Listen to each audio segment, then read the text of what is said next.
Darkness is the absence of light, and in the darkest night, a candle shines like a beacon. It is the contrast between the two that gives us the ability to define them.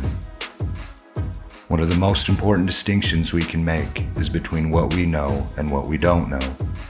Our minds are fueled by the questions we ask, and we don't ask the question if we believe that we already have the answer.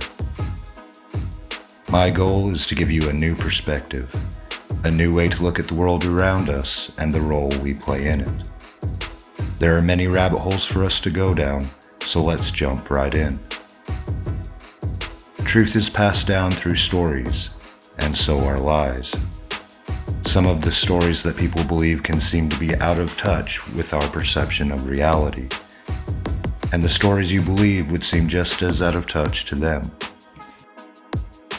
Separating fact from fiction can be a confusing task, especially if we don't understand our natural tendencies and how they can be manipulated. Hearing a specific message multiple times causes us to subconsciously accept that message as fact. This is called the illusory truth effect.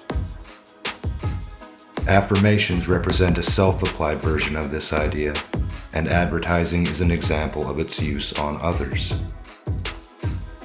Hearing the same message from multiple sources or from authority figures only adds to the power of this effect, and what we accept as truth shapes and defines our subjective reality, whether or not what we believe is actually true.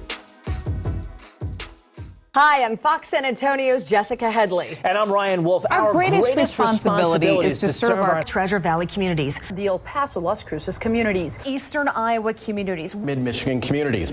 We are extremely proud of the quality, balanced journalism that CBS 4 News produces. But we are concerned about trouble and trend of irresponsible, one-sided news stories plaguing our country. The sharing of biased and false news has become all too common on social media. More alarming, some media outlets publish these same fake stories without checking facts first. The sharing of biased and false news has become all too common on social media. More alarming, some media outlets publish these same fake stories without checking facts first.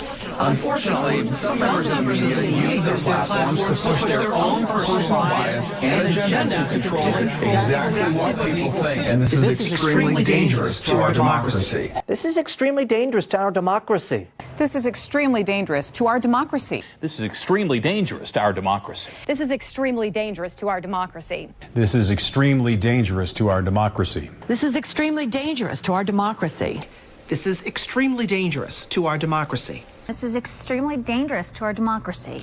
This is extremely dangerous to our democracy.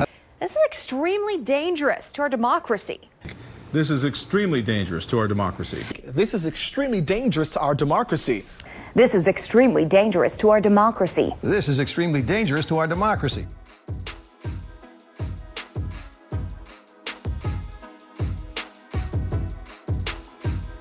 Confirmation bias is the tendency to interpret information in a way that supports what we already believe. If you don't like someone, it's easy to believe something negative that you hear about them. And hearing something positive will likely trigger doubt, if not an absolute rejection of what you heard. We all have this tendency because it's a part of human nature. We can't get rid of it, but we can manage how much influence it has in our lives. Logical fallacies are a collection of faulty and invalid reasoning tactics that are employed to create the illusion of a valid argument. In other words, it's a list of the different ways people can baffle each other with BS. The list of logical fallacies is an explanation of what the tactics are so that you can recognize when they are being used. A magic trick isn't really magic, it's a trick. Knowing how it's done destroys the illusion. The prefrontal cortex is the most evolved region of the human brain and is believed to be responsible for human consciousness.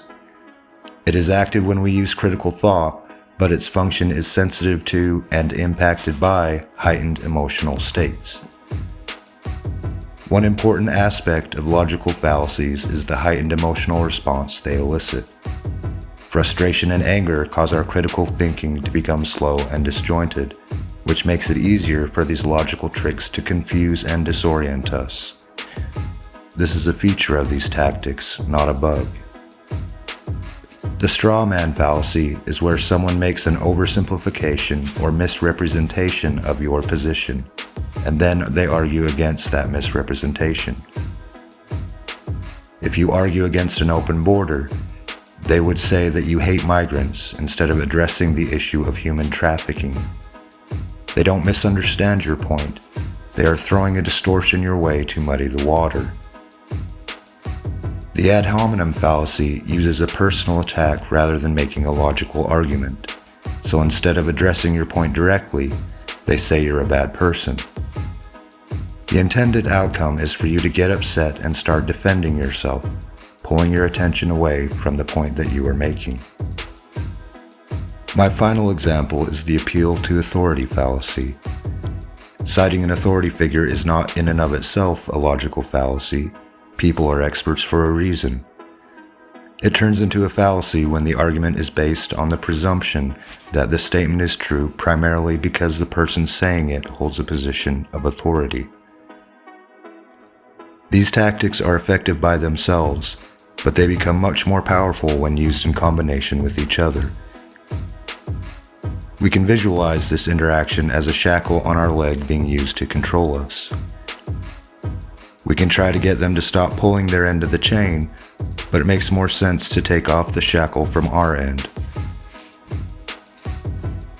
Shakespeare said that the world is stage and we are all merely players. My question is, what part will you play?